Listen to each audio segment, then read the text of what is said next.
One day I was speaking to a man, very interesting discussion, on an aircraft.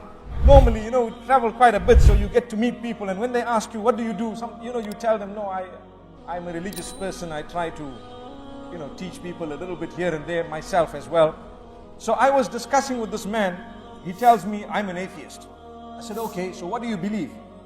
He says, I believe when we die, we're just returned to nature.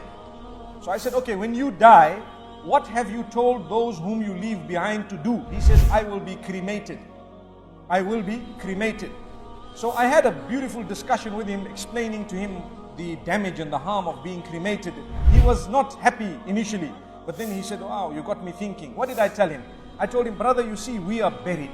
We are taught how to be buried from the time of Adam alayhi salatu wassalam. We believe that we were created from soil, and the evidence for that is when we are returned to the soil, we decompose completely into the soil, such that the remnants, there is almost nil or nothing. Have you thought of it? This man says, but I'm going to be cremated. I said, now when you cremate a person, what are you doing? You are applying tremendous heat and tremendous pressure to your body. We will not talk right now about whether you can feel it or not, but I will tell you that will not return to the soil. The reason is it becomes ash.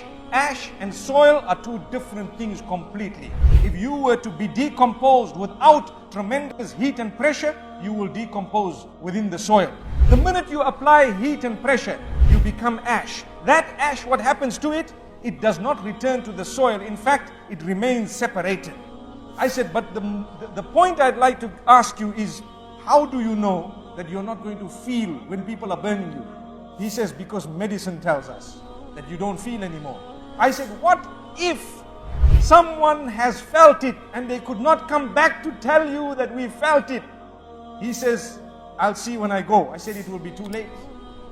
No answer. I'll see when I go. It's too late, because people are saying, okay, you're going to burn me. And I start saying, but you want the punishment already whilst you're still leaving the world, not even got to the life after, the hereafter, so to speak, in the proper sense. And then he looks at me and he says, but you've got me thinking. And I told him something else. I said, okay, my brother, listen to me. Let's say, for example, what you are saying and what I am saying. Put it to the litmus test.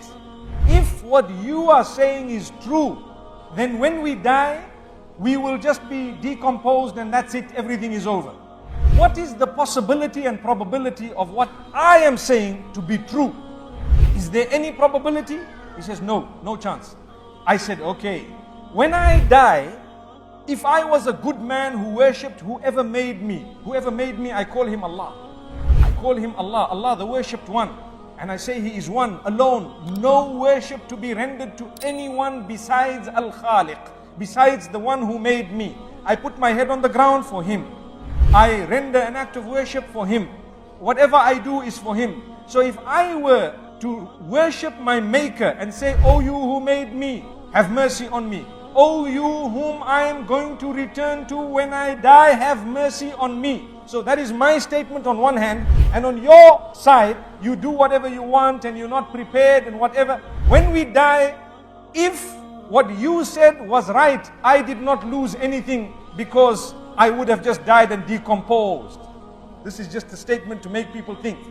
If what you said was right, I did not lose anything because I decomposed. But if what I have said was right, you have lost everything. It's a fact. So why don't you just come and adopt what I've said? Because even in that case, you will lose nothing. Amazing. So follow some rules, follow some regulations, and continue to say, oh you whom I'm going to return to, have mercy upon me the day I return to you. When you return to someone, like you are saying, there may be a probability according to them, but you would have lost everything if what I said was true. He said, well, I'm going to think about it and think about it seriously. He says, you are the first person who's made me shaky in what I believe. I said, you know what? That means you have not spoken to enough people, because even a child will tell you that there is a maker.